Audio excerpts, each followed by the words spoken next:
Welcome to our Hobbit House. It's a room, actually, that measures 10 feet by 10 feet with a 6-foot ceiling. I built it as a visual focal point for our property and as a playhouse for grandkids and others. Now let's look at some of the building process.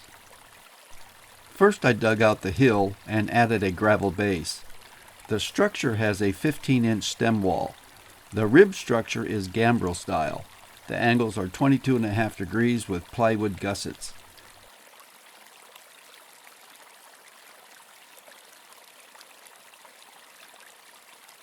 The roof sides measure 4 feet.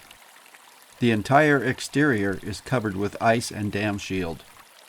On the roof planting area, I used 40 mil pond liner to keep the roof dry, air conditioning filter material to allow drainage, and a road building material to hold the dirt for plantings. Our friend Jenny shows the chicken wire that helps hold the dirt until the plants take root. The front wall is made of pressure-treated lumber and plywood. Ice and dam shield was added, then expanded metal lath to hold the scratch coat for the cultured stone. We thought the river stone worked for the look of our Hobbit. Jenny and I learned a new process here. Check out the view from the port window. It helps to have a tractor for digging and moving materials. The 4-foot door uses gate hinges and latch, and the decorative centerpiece. This may change in the future. This thunder egg was unearthed by my grandkids, then cut and polished. The portholes are made for boats. This entry step came from a neighbor's maple tree. It has several coats of marine spar varnish. The step will be set in gravel after the drain that surrounds the house is completed and buried. Now let's look at some of the plantings. Over time, the plants will fill the surroundings and roof. Yarrow is one of my favorite plants now. My wife Vicki gets the credit for the plants.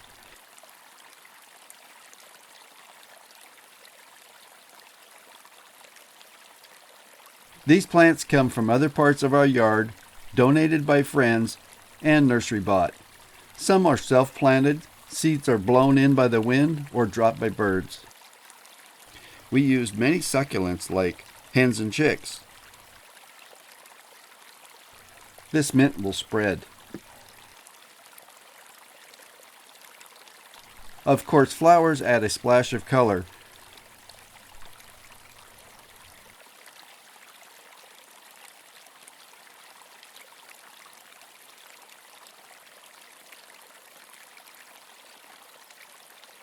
The chicken wire will soon disappear.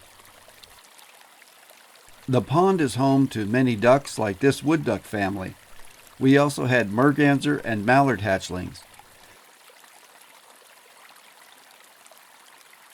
Many birds like the environment and the food we supply.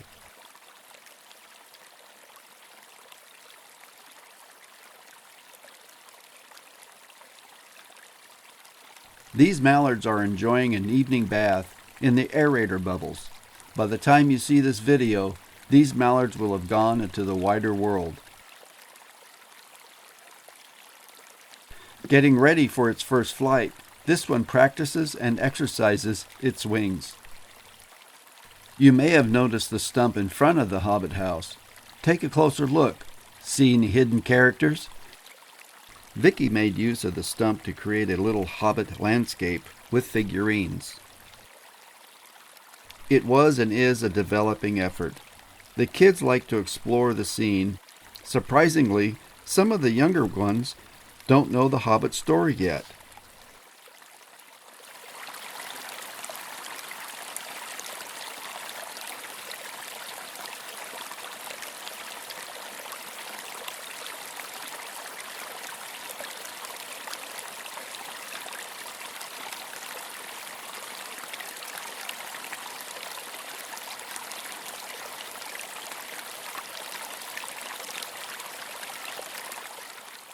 We hope you have enjoyed this tour and that it inspires you to build your own garden scene.